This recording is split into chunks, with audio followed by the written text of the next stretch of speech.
Boom. Welcome to the Indy Spotlight, ladies and gentlemen, and all you wrestling fans watching on that there wrestling internet. I'm David Estacado. Welcome to the Indy Spotlight. Tonight, it's going to be a special episode. Tonight, we speak with one and only Timmy Danger from RVA Pro. We're going to talk a little bit about his time in the business and their big event happening this weekend, this Saturday. So let's bring him on. What are we waiting for? Let's get this show on the road. All you there watching, Timmy Danger. I'm right here, man. How you doing? Normally, when I do these, I'm in my office, but today I'm in my living room because I just got done working out and I have a big weekend ahead of me, so I want to relax a little bit. No So I problem. got my living room behind me with my lucha Yeah, masks and LOD shoulder pads behind me.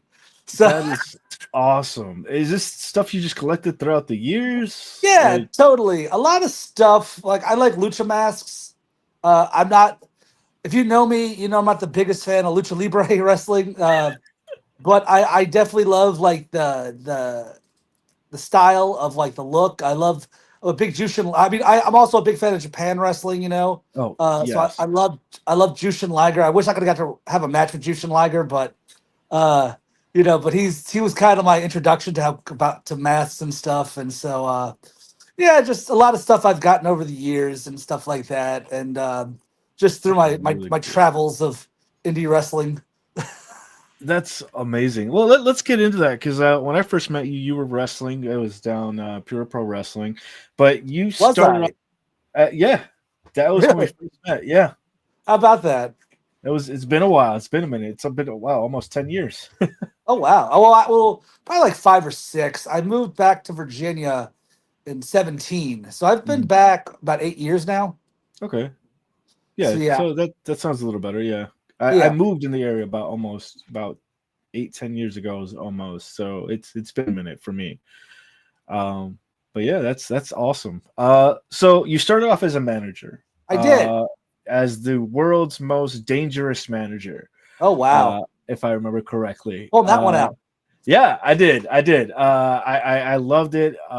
You were quite the hassle to deal with in and outside the ring. You had a natch for talking trash and getting into some shenanigans. Tell me a little bit about that. Well, so when I started, so I guess what happened to me was like my dream was to get into the wrestling business, Mm. when I was like ever since I can remember. I remember vividly in first grade, we had to write a paragraph on what you want to be when you grew up. And I talked about wanting to be a pro wrestler. You know, I don't have that paragraph, but I wish I did, but so I got to high school.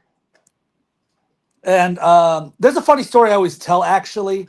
So when I was in middle school, I uh, I used to read PWI like religiously, right? Like every month, and in it they had an ad that was like, pay $15 and you get a booklet on how you can enter the world of pro wrestling. Okay, this is a real thing that happened, right? And I saved up $15, right? I guess my school had a thing called EFE. Are you familiar with that? No, I don't think I've There's a thing heard they of it. had in my school called Education for Employment. And basically, it Oh was a yeah, pretty okay, cool yeah, class. It was like they taught you like how to write a resume and yeah, stuff like that. And a class that you actually need for life. Not yeah, algebra 2. And what they did was you got to work in like at the school, and they gave you like prison wages. You know what I'm saying? And but I remember like I helped out in a classroom for 2 hours an hour every day, and you got like $3 an hour or some shit. But I didn't curse on here, right? yeah, yeah. You're perfectly fine. Yeah, And I saved go up ahead. my money and I gave it to my mom to write a check. She wouldn't let me send cash in the mail. This is the 90s, mind you, right? And she was like, "Why do you want this?" And I'm like, "I need this book, mom. You don't understand." And I got this, like, it's total carny bullshit, knowing what I know now, Yeah, 'cause I found it like 10 years, a couple, I found it while I was in the business. And it's all like how to get in the business, like wrestling schools and stuff like that, right?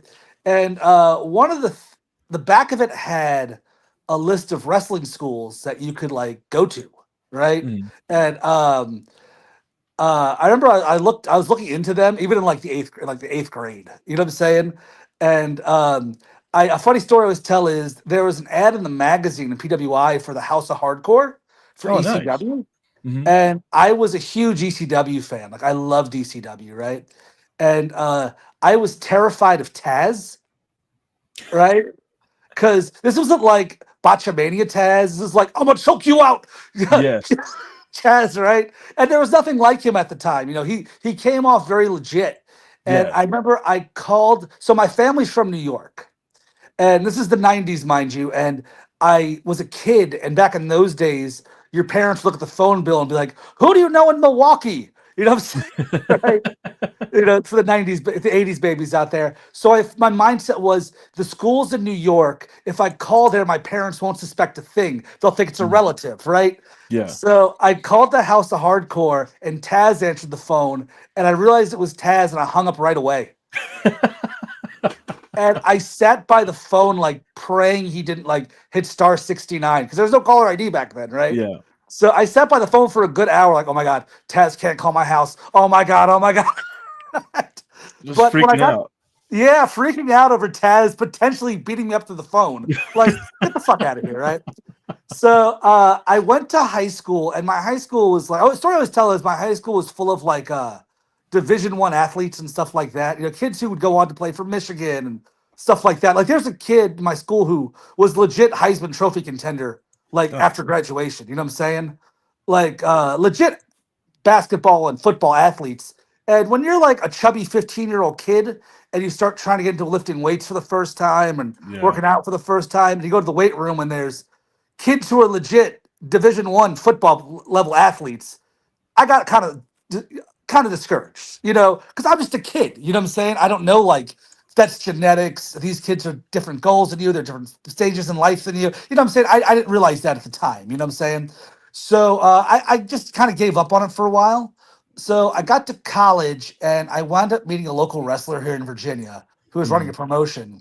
And the thing was, I was kind of discouraged also because I was a kid. I wasn't very big. I was real skinny. I was a high school wrestler, you know? And when you see stats like 6'6", 330, you know what I'm saying? You don't Yeah. really, when you see it in real life, you're like, oh my God, I'm not that. You know what I'm saying? Like, I am not Sid Vicious, you know what I'm saying? So, I wound up just kind of meeting a local wrestler. I thought, man, I could be a manager. You know what I'm saying? I'm not that big. I'm kind of skinny. You know, I could talk a little bit.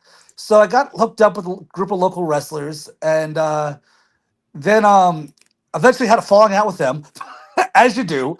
And Yeah. I went to GXW Wrestling in here in Richmond at the time, and I met Neil Sharkey there, and he kind of took me under and kind of like mentored me in my first couple of years in the business. Still kind of does in a way, but we kind of were just working together a lot. He kind of showed me the ropes how to be a manager. You know what I'm saying? I was then so I was a manager for a long time, and then in 2012 I moved to Louisville, Kentucky, and I want to because I was wrestling like I wasn't working a whole lot back then, like 2011, 2012. I mean 2010, 2011. I really wasn't working that much. I was working maybe once a month in Hopewell, but I knew that if I wanted to be successful at this and further my career with this, I knew it wouldn't be in Hopewell. You know what I'm saying? Yeah. Like nothing against the good people of Hopewell, you know, but like I just knew that like wrestling once a month in Hopewell wasn't going to get me where I wanted to go. You know what I'm saying? So I packed up my stuff and I moved to Louisville, Kentucky, and I enrolled with Rip Rogers and Al Snow at Ohio Valley Wrestling LBW. Yeah. at OVW. Yeah, and I was at OVW for a while, and Rip Rogers was my trainer, and Al Snow really mentored me, and that's where I kind of made the transition because I started training as a wrestler under Rip, and Rip, you know, people have their thoughts on Rip Rogers, but Rip Rogers really taught me how to be me in the ring and not to worry about not being 7 feet tall or 6'6". You know what I'm saying? You know, it's like these are the cards you have. Let's make them work for you. You know what I'm saying? Yeah. Here's how you take what you have and make it work for you. A lot of wrestling and a lot of life is just these are your cards, make them work. You know Yeah. what I'm saying? It's And true. that's what he taught me. So that's why I went ahead and did at OVW was I started wrestling there. I started becoming an actual wrestler I was like 9 years in the business, and I became a Oh wow. wrestler. Yeah, I was in for a while, and and granted, like I said, like I was wrestling once a month, so it doesn't really count in a way, Yeah. but it does, But no, I really got my education from Rip Rogers and from Al Snow at Ohio Valley Wrestling. So Is what was your first match? You said that you've been like 9 years in the business already and Well, that's finally actually a getting. funny story. So I actually kind of had two first matches. Mhm. Uh, my first match as like a manager was at about 20 years ago last month. It was at the prestigious Hardcore Pro Wrestling at Fort Lee, Virginia. Monumental promotion, very similar to like what ECW was in the '90s or World Class was in the '80s. Very prestigious. Everyone has a great. I'm just fucking around. No, it's a fucking just some random show I got booked. I wasn't even booked. Literally, like Chris Silvio and James Long, Oh, who's a Chris producer. Sylvia. Yeah, Yeah. they got me on the show as a manager, and it wasn't like we talked about money or we talked about anything. It was like the only one now is like, hey, my friend's coming with us to manage us. Is that cool? Oh yeah, whatever. You know what I'm saying? Right? That's how it be sometimes. You know what Yeah. I'm saying? You never Uh, know what the opportunity's gonna open. You just ask and you yeah, just sure, why not? ask, man. And sorry, I'm petting my dog with the other hand. That's why the camera's being weird. But as I was saying, so I had my first show there, and I was a manager, and I just remember there was a booking meeting before the Mhm. show, and I see you. Sorry, my dog's barking. Oh. Uh, there was a meeting before the show, and they said to the guy in the main event, "Do you want to go over for the belt tonight?" And the guy was like, "No." And I remember thinking, "Why would you not want to win the belt? What? Are you crazy?" Right? No, way, no, I probably just didn't want to come back. You know what I'm Yeah. saying? But I had my first match there, and I was up and running then. Like I got a taste of this stuff, and I was like, okay, I'm in. Whatever this is. Why would someone want to do anything besides this? This, You yeah. know. So So the bug bit you, yeah. the bug bit me really hard that night. Like, okay, this is what I'm doing now. And no one's telling me I can't do this. But my first match as a wrestler is actually a really crazy story. So, my good friend Ron Cromartie, who wrestled as the Pharaoh in GXW and around the Mid Atlantic back in the 2000s, like if you Okay. followed the Indies in Virginia in the 2000s, you knew who the Pharaoh was, Oh right? yeah. And Pharaoh calls me one day, and mind you, I was still training as a wrestler, but I wasn't having matches. I was just managing, And he calls me one night, and he tells me like, "Hey man, there's an insane clown posse show at the Norva. And this is I I want to say March 2007. mm, Okay, which is a long time ago, but ICP had a JC. They were doing a tour where it was they would have like a match and then like they'd have like two matches in a band, two matches in a band, right? yeah. So they had the ring set to the side of the stage and like not in front of the pit per se, but to the left of the stage. You know what I'm saying? So they tell me on the way there, you're wrestling a guy named Corporal Robinson, right? And I don't know who he is at the time, right? There's no smartphones back then. I'm just driving and like, fuck yeah, I'm gonna wrestle tonight. Hell yeah. And nothing against Corporal Robinson, wherever he is now, whatever. But I didn't know he was like a deathmatch guy. You know what I'm Oh saying? no. Yeah. And I didn't know that at the time. I just knew I have a wrestling match against this guy. And to be fair, like he was super cool. Like he took care of me. You know what I'm saying? But like, um, I went into the match and it was supposed to be like a squash, for like. But as the night went on, he kept adding stuff to the match, and I was like, first was I'm gonna slap you and schoolboy you, sign me up. Then it was like, maybe I'll give you this move. Okay, I'll give you this move. Okay, right. But I had my first match at an Insane Clown Posse concert That is awesome. with against Corporal Robinson, who's like an infamous like deathmatch wrestler. And That is insane. And I remember in the back hanging out with ICP. And I also remember Necro Butcher was there. And I there was the Norva backstage had a Double Dragon arcade machine, and What? I swear to you, this is real. And I remember I was playing Double No, no, Dragon that with looks like you're just name dropping too, which is crazy. Like the people who were there. And I was playing Double Dragon with Necro Butcher. that's And I was like, awesome. this is surreal. It's I just remember saying to him, because I didn't know what to talk about because I'm so green at the time, you know what I'm saying? Mm. Like I'm like, this is my first match, and him and I are playing Double Dragon, and I remember saying to him, so I don't talk to him about, you know. So I remember saying to him, yeah, I saw your match with Samoa Joe. And he goes, that was a rough night. I just remember that. But that was my first match. I was at an Insane Clown Posse concert in Norfolk for JCW. Was my first official pro wrestling match. That is amazing. That's crazy how like just that one little right place, right time, right? It Really just was, man. It was just right place, right time. Because Pharaoh had a match that night. It was him and somebody else against Zach Gowen and Human Tornado. that's amazing. And Wow. Trent Acid was on the show. I remember that. That was interesting. Yeah, that was an interesting night for me, man. So I remember that was my first professional wrestling match at the Norva for the Insane Clown Posse. So you finally did that. You get in the ring, you catch the bug, and then like you do a lot, man. Like you went from that, you went to the thing with the sanctuary. I don't know if Yeah, that's still a thing. not really. And, I- I'm really proud of the Sanctuary. The Sanctuary was kind of what I needed at the time, mm, but you know, it's kind of like you have to keep evolving. You know, mm, like it's just that like when I started, I was a manager and I had the How to Win at Life by Timmy Danger book.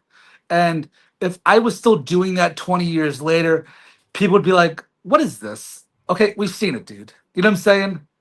Like you got to keep evolving, you know, and that's what yeah, I've had to do, you know what I'm saying, to stay relevant for 20 years. You know what I'm saying? You have to reinvent yourself. You got to, because after a while, no matter how good you are, no matter what you're doing, eventually they've seen your act.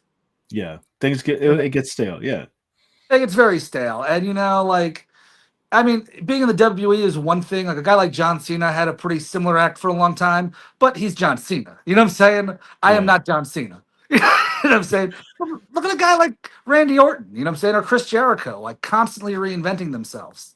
You know what I'm saying? Like, and that's what you have to do in entertainment to stay relevant. You gotta yeah. change True. your act because no matter what you do, man, it's like after, like I said, they've seen your act, you know.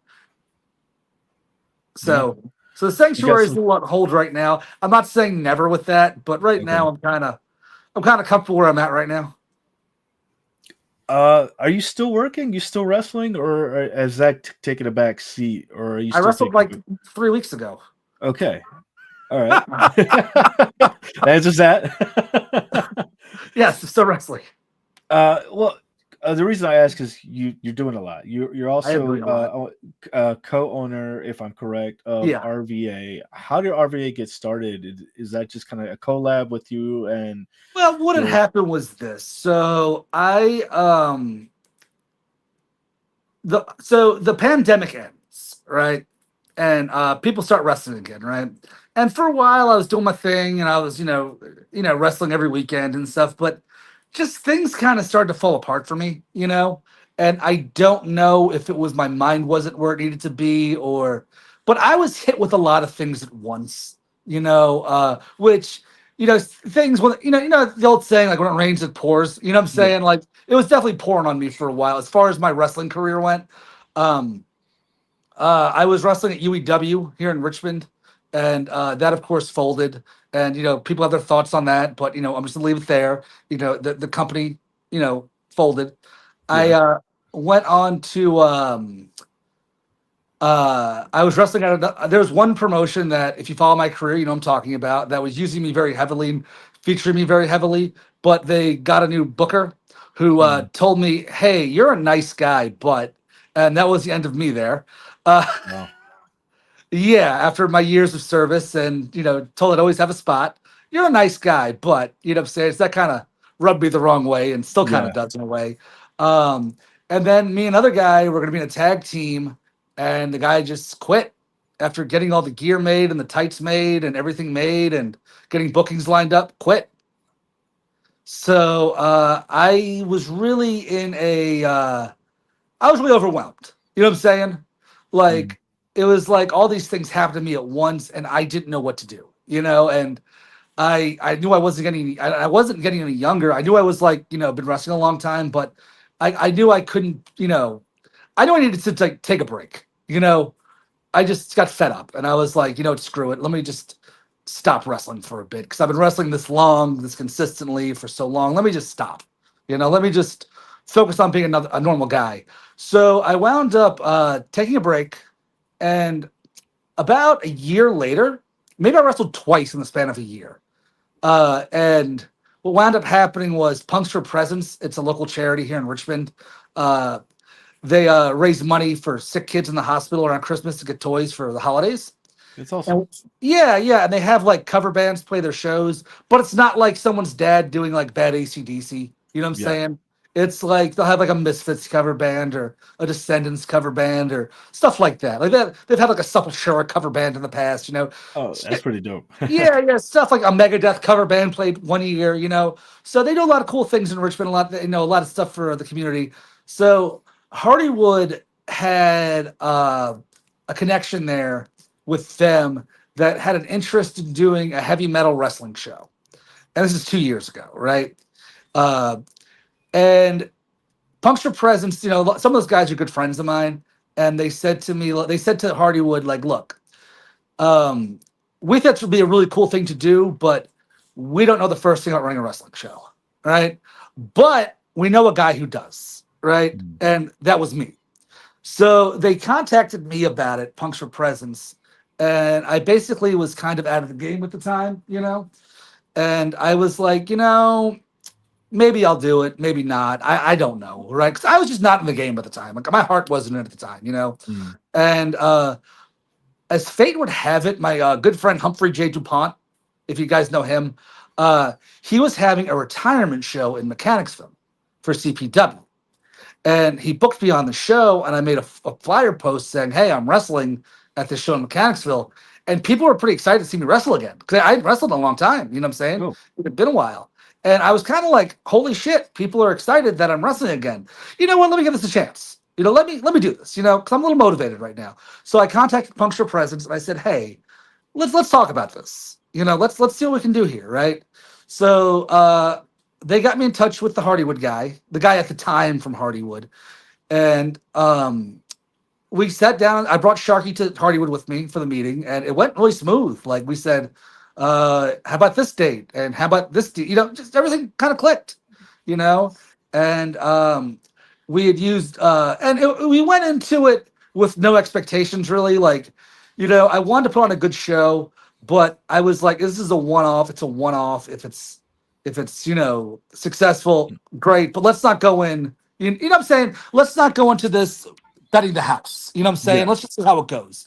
So fortunately for us, the show went great. Really no complaints. I think the show is still good. I think we've evolved a lot from that show.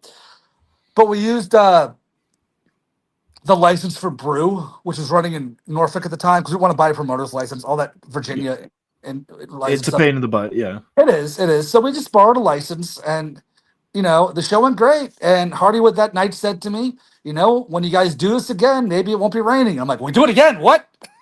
Right? So the show went great, and that's when we all decided. Like when I met with Hardywood shortly after, they gave me 4 shows for the next year. This is like last year's shows, and they said, "All right, man, here's your 4 shows. Do what best of luck with them. I want you know what I'm saying." So, and we had our next show. That show was in September, so the following show was in February, which is a long kind of a gap. You know what I'm Yeah. saying? But lo and behold, the show sold out in a day, right? And Wow, that's crazy. yeah, it literally sold out in a day, and blew me away because the first show sold out, but it sold out the week of. And sometimes, like I said, like I'd been out of the game. I didn't really know anybody who was like I knew people, but it was the people who'd been wrestling for a long time. You know what I'm saying? Did you flyer for it, or did you go to the Oh radio yeah, we station? Like what? flyered. We did everything we could. RVA magazine or an article interviewed me for it. You know what I'm saying? There was an article about it in RVA magazine. Like, there is a lot of shit that we did, and to promote the show, and it went well. You know, so the second show sold out in a day. Kudos to you, man, for it to. Yeah. That's amazing. So the show sold out in a day, and the next show was sold out in 2 hours, and then the following show sold out in 20 minutes. So we were kind of on to something. So that's what I kind of realized. Okay, this is the thing now. You know, Yeah. so, like, Yeah. so then the next thing we know, the Diamond was working with us, and the Flying Squirrel was working with us, and now like we do shows with the park. We have Dogwood Dell Saturday, of course. That's with the city of Richmond. We have them Mhm. involved. Also, we have a great relationship with VCU, where I have interns working for me as well at VCU. So we have a lot of really good things going on in the city right now. That's amazing, and the fact that you're able to get the community involved too, and doing stuff back for the community. That says a lot. That's pretty neat. Yeah, and I mean, and you know, I'm blown away because it's been 2 years, you know, but for me, like I'm not being an asshole when I say this, but when you've been around 20 years, you see what a lot of people did wrong. Yeah. You know, and I'm not saying that to be mean. I'm not saying just to bury anybody or nothing like that. I'm just saying that like you've seen a lot of shit in 20 years, you know, Yeah. and I saw what a lot of promoters did wrong, and I always said like, if I was a promoter, this is how I would have done that. You know what I'm saying? So this is how I would have done that situation, you know. So that's what we've done. Me and Neil have been doing great together. We've got a great team. You know, it's not just me, it's not just Neil. We have an incredible team, an incredible production team, incredible social media team. People always talk about how great our videos are and stuff like that, which really I'm floored by, you know, which I can't take all the credit for it all. You know what I'm saying? I have a great team that handles that. So it takes a village, as they say, and that's what we've been True. doing. And I think that's been part of our success is like, you know, I may be the co-CEO, but I'm not like, you know, I'm not making all the videos. I'm not editing. I'm not doing, you know what I'm saying? So yeah, so it's been a really good ride, And I man. think that's what makes things so much easier because you have a team to actually help you take care of that. Why other promoters, they're probably trying to do everything by themselves, And and you can't. you can't. You really can't. Um, I'm not going to name any names here, but in 2020, I had talked to a guy about running a show, and he wanted to run a show in Richmond, right? I'm Mm. not going to say his name. But I said to him, like, hey man, look, you know, I can help you. And he goes, okay, okay, but I want full total control of everything. And I'm like, it doesn't really work that way. You know what I'm Mm. saying? You know, like you can have the final say in things, but you can't control every little detail of everything. You know what I'm saying? Yeah. You got because you know what, man, like you gotta realize, man, like you gotta humble yourself a lot and be like, this guy knows more than me about this. You know what I'm saying? This Yeah. guy knows more than me about this topic and this topic. So it can't just be you calling, you know what I'm saying? Like being so I think that's where and also like I think a lot of our success is I feel like a lot of wrestling promoters, and this is not me bearing anybody, but I think they get the mindset of if you build it, they will come, you know? And it's not that easy. It's never that easy, you know? Mhm. Like a lot of guys get a venue and they're like, sweet, we got a show. And it's like they expect people just to show up. And it's Mhm. like, it's not that easy.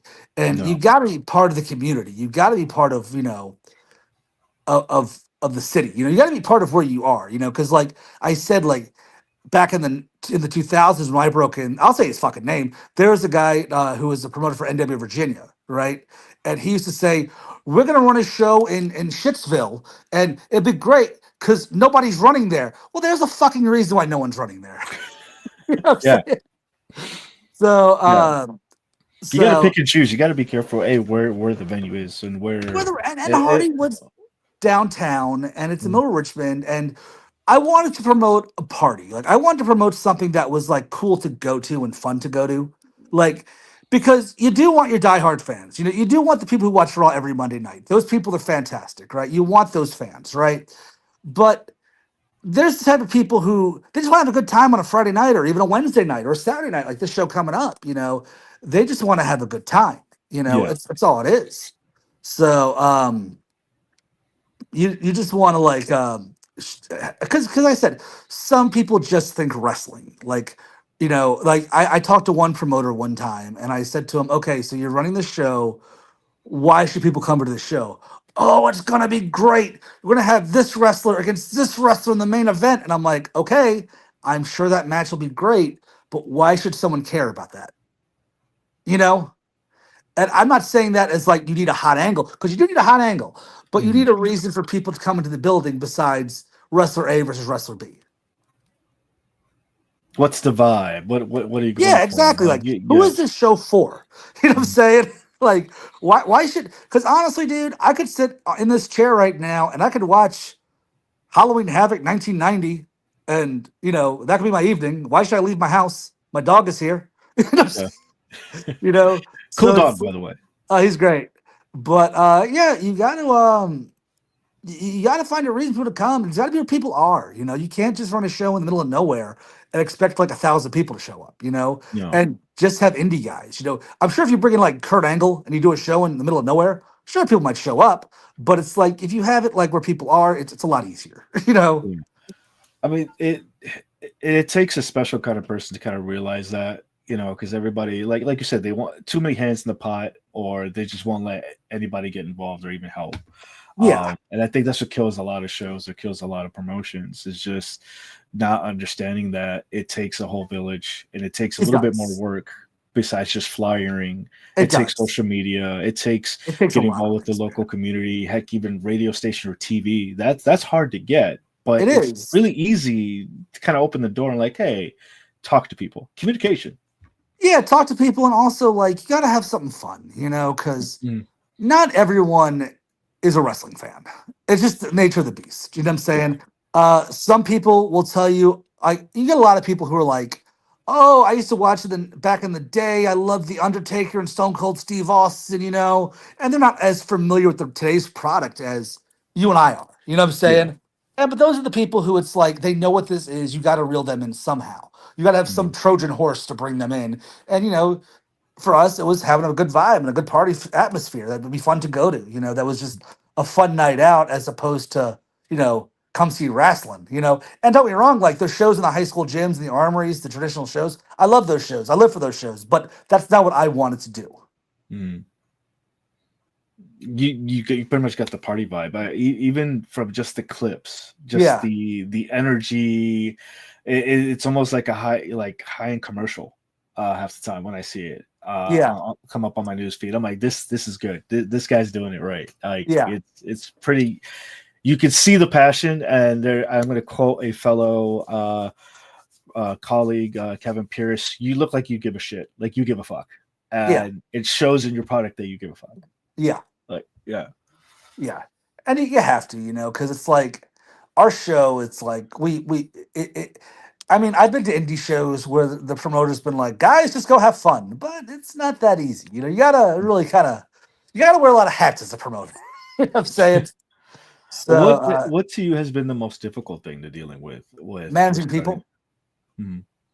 And I say that because I've been a traveling pro wrestler for 20 years, and I never, all my shoot jobs, I never wanted more responsibility.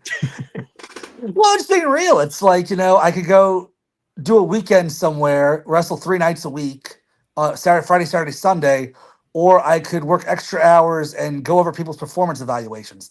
I don't want to do that. Mhm. You know what I'm I don't saying? think anybody. Yeah. Yeah, I want to go wrestle. And so like I never wanted like more than I needed to do for like jobs. You know what I'm saying?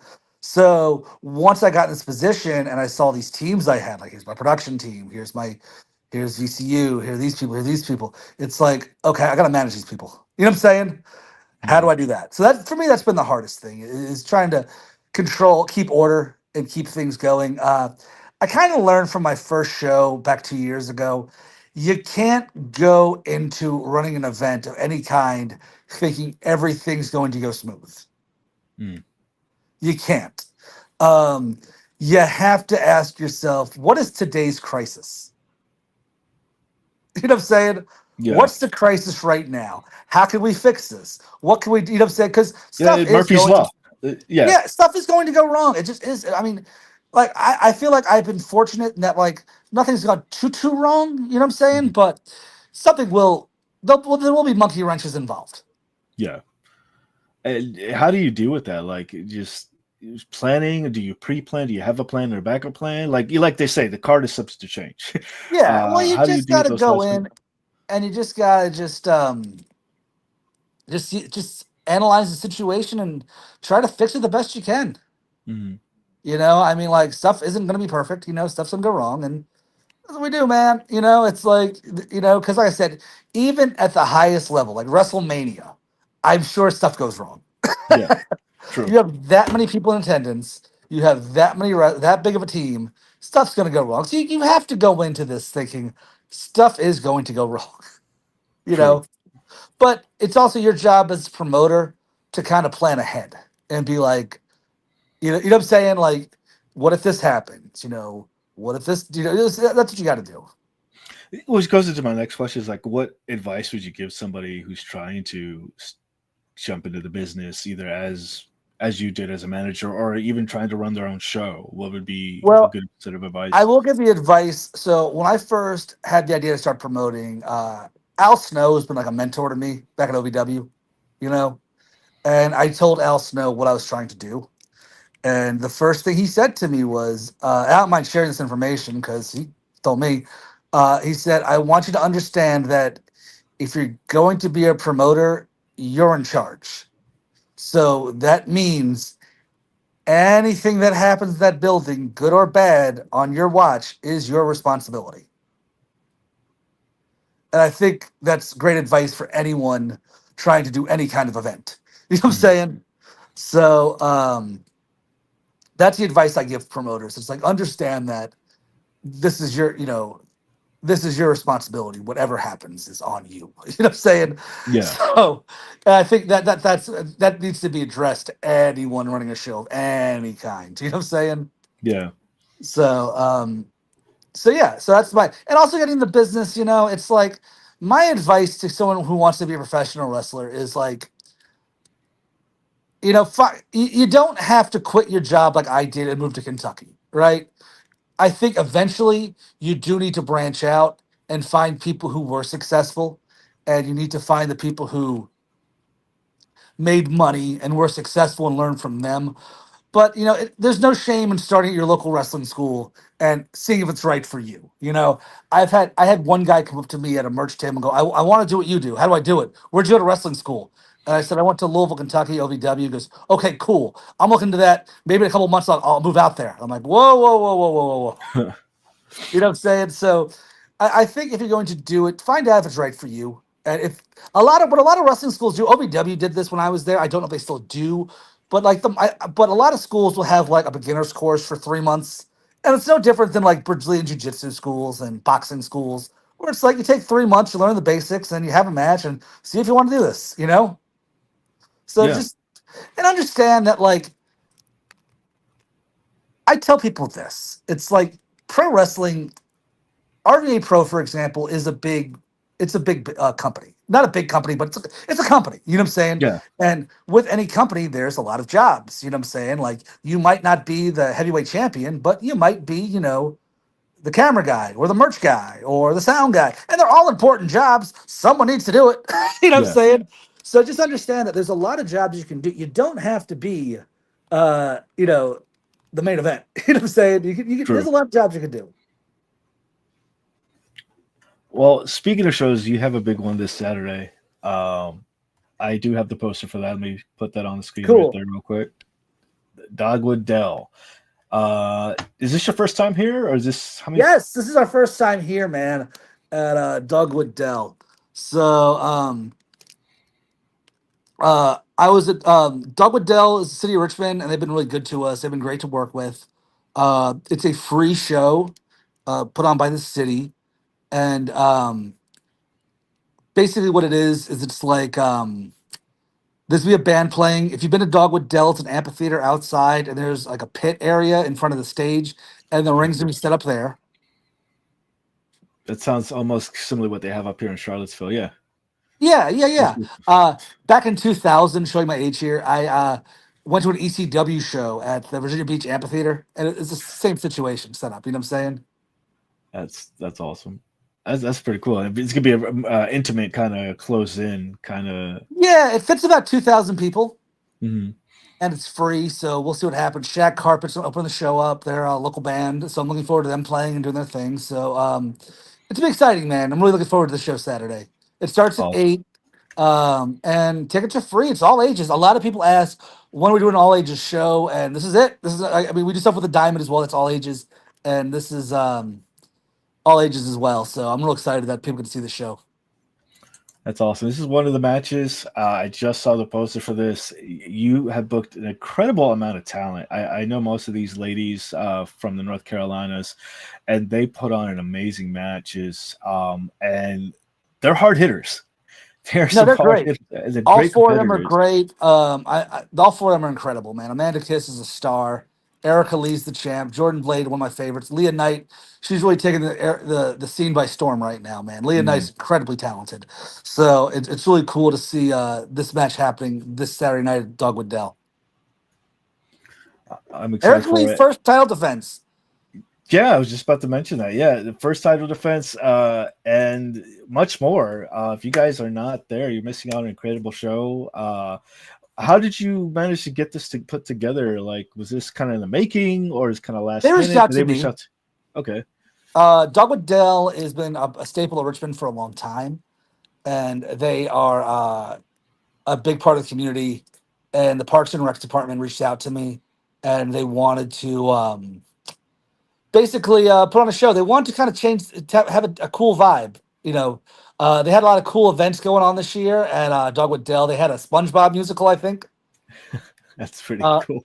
they also had a, couple of cool musicals and stuff like that. So it's really cool what they're doing. And they just reached out to us, and I was down, man. So we got everything straightened out with them. We go on Saturday night, and hopefully this is the beginning of a future relationship, of a long term relationship with them, which I'd love to have. And they've been really good to us. They've been great to work with. And so shout out to Dogwood Dell's people. Any other matches you want to like mention, Fletch or is that Gibson will be all? defending the newly won heavyweight title. He was our inaugural champion at Wrestle Riot, which was Okay, Wrestle Riot was our WrestleMania, if you will, and it was a great success. Biggest house we ever had, and everyone's been very excited, happy about the show. I have not heard anything bad about the show, so that's always it's good. yeah. So people had really enjoyed the show. So with that being said, like uh, it's his first title defense, so it's our first inaugural champion. And so he's going to be defending the title at Saturday night. Yeah, as he likes to say, and he's been saying it, some cheeks will be clapped. He said that, yes. I'm excited for it, man. That's going to be an amazing time. Anything else you want to get into? Because you talked a lot about wrestling. You talked about some crazy stories. Just meeting some amazing people just throughout your journey. Is there anybody in particular that kind of stands out? That kind of, hey, this guy really kind of helped change my trajectory in Oh the yeah. business. Jamin Olivencia was like a staple of OVW, and I had a year-long feud program with him about 10 years ago. And we were on weekly television every Wednesday night, and we had a really he really showed me a lot, of how to I guess you say be a top guy, how to be a more polished talent. So I always credit him with that. Cliff Compton, same situation. He gave me a lot of great advice when I was in Louisville.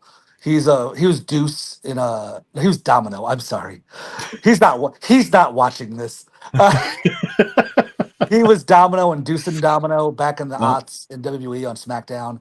He gave me a lot of great advice. Rip Rogers, of course. Al Snow, of course. Um, who else I give a shout out to with this? Chip Danning. Anyone who knows me knows Chip Danning are very close friends, and I've always learning from Chip Danning. Always, man. He's always giving me great advice. He's an NXT referee. We broke in the business together back in '05. So uh, always learning from Chip Danning. But Rip awesome. Rogers was my trainer, and he taught me a lot, man. He taught me, you know, really taught he taught me how to do this. You know what I'm saying? He taught me to be a worker. Taught me how to be a professional wrestler. So, yeah. So, is there anything outside of wrestling that you get into? I see that you collect masks. Is there anything else that you collect, like comic books or video games? You seem like Oh somebody yeah, who, because the oh yeah, Venn diagram between wrestlers and nerdy stuff, oh is pretty yeah. good. Yeah. So I grew up. My two obsessions in life when I was a kid and as an adult were pro wrestling and comic books. Mhm. And so I'm a huge Green Lantern guy. Oh, awesome. Is Uh, yeah, Hal Jordan? Hal. Yeah, Hal. I like Okay. Hal a lot. I'm really as I've matured with the comics. You know what I'm saying? Because I liked Hal Jordan a lot, and I still like Hal Jordan, Mhm. but I'm really a Sinestro guy. Really? That's a first. That's the first time I've heard that. I I'm a was Kyle Rayner guy myself. well because Sinestro to me is one of those bad guys because I think he's like the perfect villain in that you have a guy like the Joker, right? And Mhm. everything the Joker does is chaos, right? You know what I'm saying? And but and then you have Lex Luthor who's very calculated, but he can't really fight Superman. You know what I'm saying? Mhm. Unless he has the super suit on, that green super suit, but Yeah. that's not his superpower. You know what I'm saying? But to Money. me, yeah. Money. But to but like and then like the Flash is like the Reverse Flash and shit like that, stuff like that. But Sinestro, I love Sinestro because he's better being a Green Lantern than Hal Jordan. You know what I'm saying? And he's got like the yellow ring, which with the fear thing entity in it. You know what I'm saying? And he's not really wrong. You know what I'm saying? Like he Mm. just goes about things the wrong way, but he thinks everything out. He maps everything out. Everything he does is calculated. You know what I'm saying? Yeah. He's not. He doesn't just do things for the sake of doing them. Everything he does is very meticulous. You know what I'm saying? So it's like I'm a huge Sinestro guy, dude. Like I love Sinestro. Especially with Jeff Johns writing him Oh and yeah, he's his great. relationship. Oh, I love his run. And there's always I want to say, correct me if I'm wrong, there's some kind of mutual respect between Yeah, there him is. and Hal in a way where it was, it, especially depending on what run you're reading, like how he taught Hal, Yeah, exactly. most And of the like stuff he did. he doesn't really hate him. He just Mm. they just have they kind of should be friends, but they just go about things two different ways, and it conflicts with like what they're doing. Mhm. So no, I'm a huge Sinestro guy. That's my guy. That's I had awesome. I had a pair of tights that were Sinestro core tights. That's really cool. I think, have I seen those? I wore them a lot. That's pretty dope. Uh, That's s- pretty dope. I had a the Sanctuary. I took a lot from the Sinestro core. Really? That was that was actually going to be one of my questions. Is like, what was your inspiration for the sanctuary? How did that come about? Well, the Was it? Sanctuary. I don't mind talking about. So when I moved back to Virginia, I was wrestling Kentucky and Indiana and Illinois a lot at the time, and Mhm. I love those. I think, all right, if you want to be a professional wrestler, like there's places that'll book you. You can have like no experience, they'll book you. You know what I'm saying? I'm Yeah, just being real. that's true. Um, It's true. That and could be a detriment or helpful. Just yeah, to be something you got to yeah, cut your teeth, right? You got to cut your teeth and do those shows yeah. to kind of get in front of a crowd and work things So, up. Yeah. so when I was in Indiana, I was living in Louisville, 2016 to 2000. I want to say 15 to all right, around 2016, 2017. I was wrestling like, all the time, or had like Mhm. all the time. And some of the shows I wrestled on weren't exactly like top notch, but I was learning how to be a ring general, if you will. You know what I'm saying? And I needed a gimmick. And back in the day, I used to have hair, and I used to have really nice hair. And I used to I had like a pompadour mohawk at the time, Mhm. and I started doing like a hairspray gimmick for a couple months, where I would come to the ring in a fur coat, spraying my hair with hairspray. Right, that's what I did, and it was fine for like the county fair in Kentucky or Indiana. You know what I'm Mhm. saying? But once I moved out here, the first show I did here in Virginia, and I moved back. Well, the second show technically was the main event was Trevor Lee, who was Cameron Grimes, against Sanjay Dutt. Right, and that was my like, I'm not in Kansas anymore moment. You know what I'm saying? Mhm. Because Yeah. those two guys put on a smoker of a match. You know what I'm saying? Like they put on a hell of a match that night. And it was like, me kind of thinking like, okay, I'm doing this kind of hokey county fair gimmick, but really no substance, you know. Yeah. Um, it was kind of a one note act, you know what I'm saying? Like I was just spraying my hair with hairspray. So I knew I needed to evolve and do something different. So my friend Marcus Dowling was running a promotion at the time called Capital Wrestling in New Jersey, and I knew I needed something else, and I didn't know what at the time. But one day he calls me out of the blue and says, "Hey, I got this idea for you." And we kind of started talking about the idea where I was kind of like a cult leader, kind of, but I wasn't like Bray Wyatt per se, where I was like Charles Manson. I was more like the religious kind of guy, you know, but not religious, you know, like the Mhm. religion, if you will, was me. Like kind of like I've heard Bruce Pritchard talk about Brother Love this way, you know what I'm saying? Where it's like Brother Love never talked about God or Jesus or anything like that. He talked about like the book of love and love, right? That So was that's how sick. I Good kind for of you. view, you know what I'm saying? Like I was you know, like the section, like I was showing you the light, showing you the right way. Mhm. So my inspirations was I watched a ton of like documentaries on like cult leaders, and I watched a lot of religious stuff, you know, and I remember a big inspiration. My sister showed me a documentary where in the documentary the guy was like a he was a preacher, but he was scamming people, right? Mhm. You know what I'm saying? And I never forget there's a scene in the movie. I forget the name of the movie, but he was selling bandanas, right? And he had these bandanas, and he goes, "These prayer cloths are just $5." And you buy one of these prayer cloths, and you get one of these, and you pray. When you pray, you hold on to this cloth. And if you want that promotion, you'll get it. You'll get it. It may not be today, it may not be tomorrow, but you keep praying to this prayer cloth and praying, you're gonna get it. And these are just $5 today, just $5, right? And people are buying this. You know what I'm saying? And it's literally a bandana. You can get a 3-pack for the Dollar Tree. You know what I'm saying? And that was kind of a lot of my inspiration was like it's like I'm clearly full of it. You know what I'm saying? And I'm trying to get these guys, these misguided guys, to basically do my bidding. You know what I'm saying? Mhm. So I don't have to do it. You know, and I kind of also looked at it like I think what made it kind of successful to me was a lot of the heels at the time, because we're gonna heel back then, were wearing all black. And they were very much like, "You shut up, I'm gonna beat you up." You know what I'm saying, right?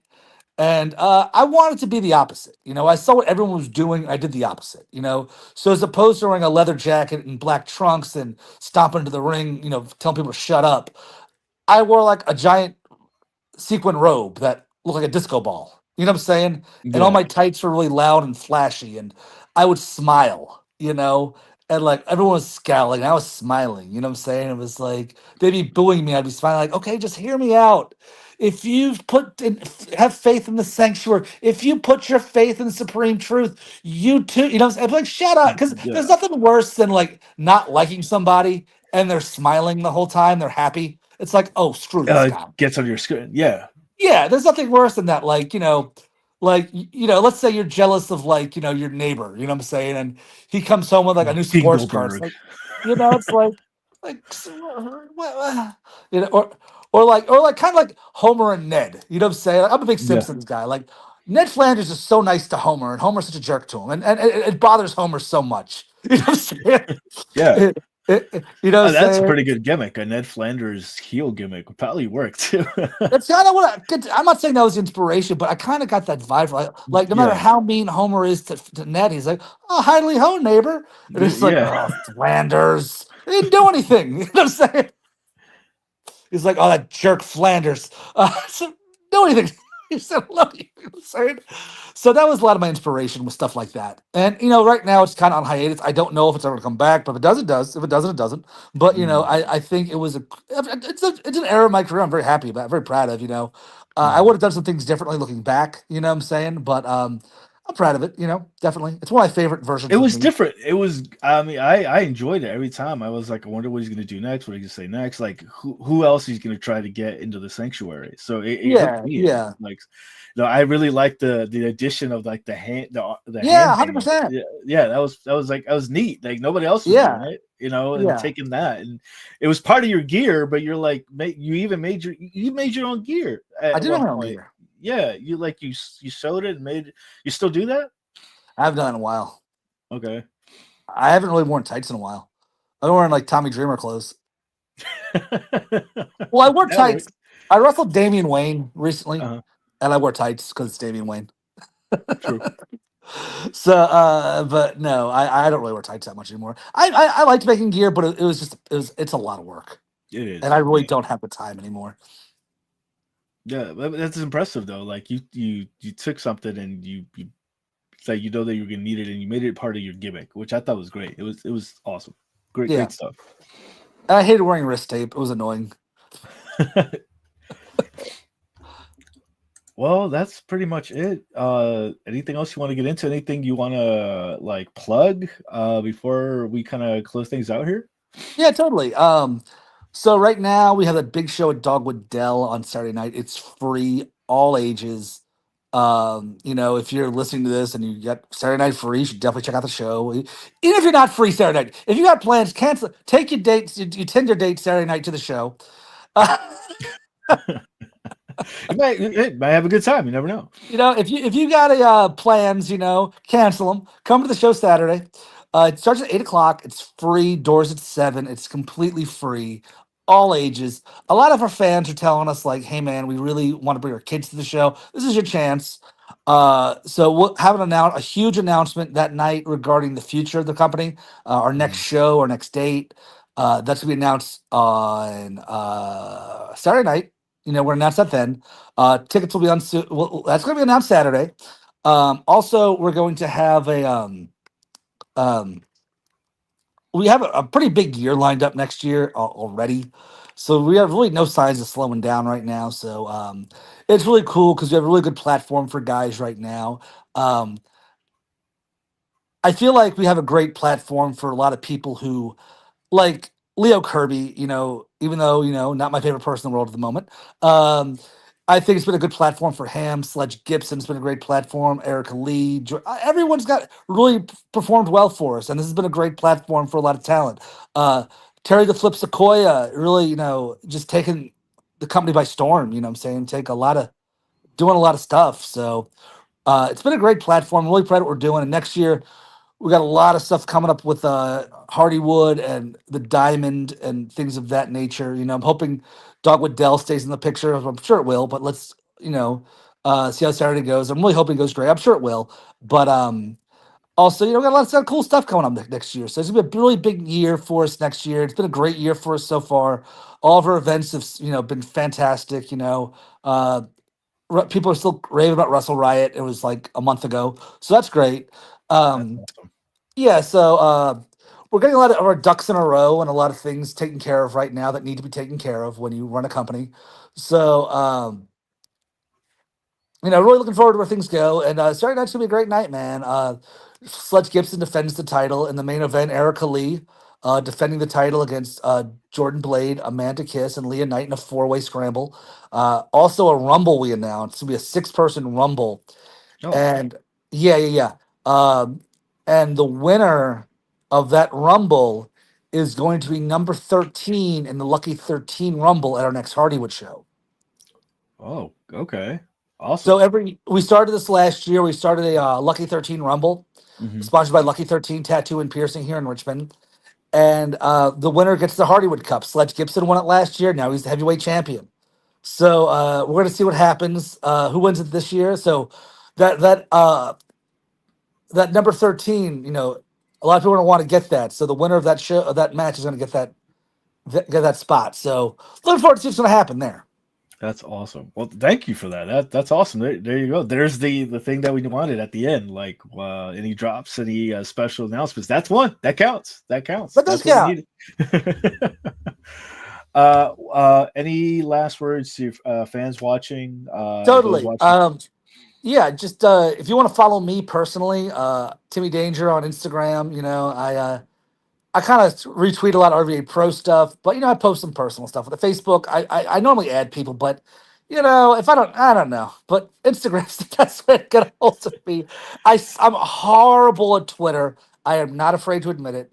Mhm. But I have a Twitter at Timmy Danger. Uh, RVA Pro though, our Instagram's always popping. We post new content just about every day. Uh, at RVA Pro Wrestling on Instagram, also on Twitter, which you have for RVA Pro Wrestling, YouTube, RVA Pro Wrestling, Facebook. Go ahead and give RVA Pro Wrestling a like, and TikTok, also RVA Pro Wrestling on TikTok. There you have it. RVA Pro Wrestling. So I look Well, forward to seeing everybody at the show. Will you be there Saturday? unfortunately, no. I have a movie gig this weekend. I'm actually leaving We'll Friday cancel it. night. I would love to, but I made a commitment. Well, we Trust me, also wanted to be there. we also have a some new merch dropping. Like we always have new merch all the time, Mm, and a lot of our merch is real limited. So we, if you check the Instagram and the Facebook today, we have two really cool tie dye shirts coming out mm. that are people are already really excited about. We got some other merch that may not be this Saturday, but it's being shipped in. So if it's not there, you'll see it very soon. So really cool merch coming up from RVA Pro. Well, there you have it. Thank you so much for your time, Timmy. This has been awesome. This was actually a lot of fun. Believe it or not, it's been an hour, and it doesn't feel Cool. like it at all.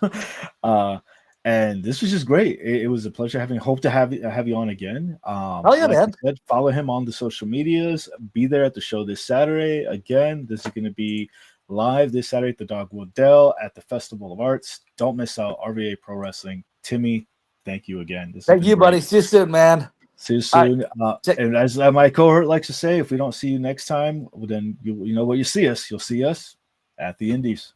Oh yeah. See you then, brother. Bye.